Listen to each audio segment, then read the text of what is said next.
All right, so you got your HK VP9 A1 K, the new hotness, and you're super pumped up.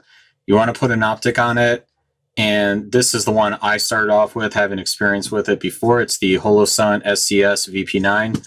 It's a 2 MOA dot, 32 MOA circle, and it only comes in green, and it is solar powered only, so it has shake awake technology and will wake up when you move the gun. So that's how it conserves the internal battery to keep it going.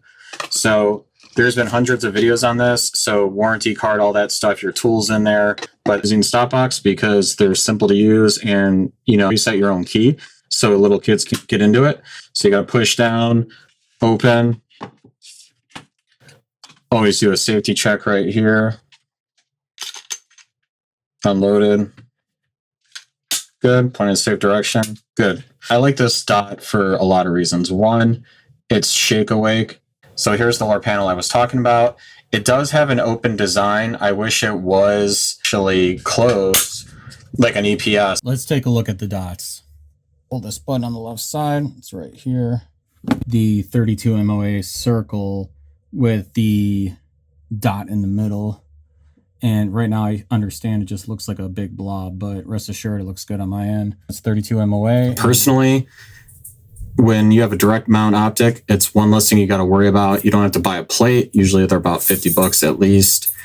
You don't have to worry about ordering it, saving time, researching it, all that stuff. That's why I really like these Holosun SCS direct mount optics, whether it's for CZ, Walther, SIG, Glock, just slap them on from the OEM cut slide.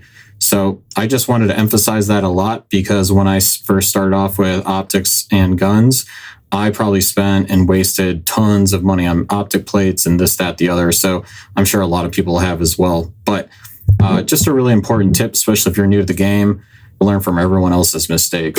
All right, there's one other thing I wanted to talk about. Whenever you get a red dot, green dot, there's a lot of debate about whether you should sight this at 10 yards or 15 yards or 25 yards. For me personally, I watched a video on YouTube. I can't remember which one it was. It was one of the tactical training guys who really know their stuff. And he recommended sighting at 15 yards over 10 yards. Reason being, the farther you go out, you'll get tighter groupings, as well as when you come in at 10 yards, you get even better groupings. But keep in mind, when you get a red dot, don't expect to be an expert.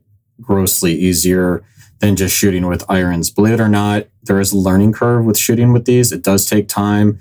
You got to get used to using the tool provided to adjust your windage, which is up here and here on the optic. So getting it sighted, I don't use laser bore dots. I just sight it by hand. It might cost a little bit more ammo, but that's just how I prefer to do it.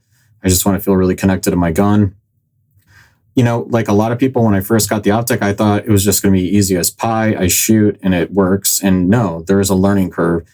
Enjoy the process, enjoy the journey. I think that's one of the most important things about shooting is there's just so much to learn, and you realize the more you learn that you really don't know that much at all.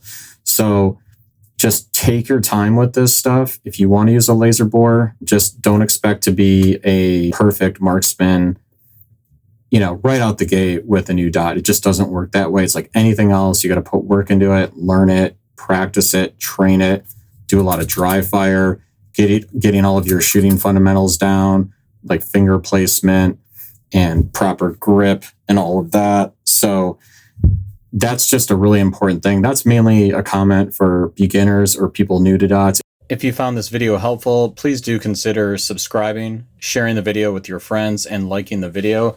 That really does help the algorithm and my channel grow. So until next time, guys.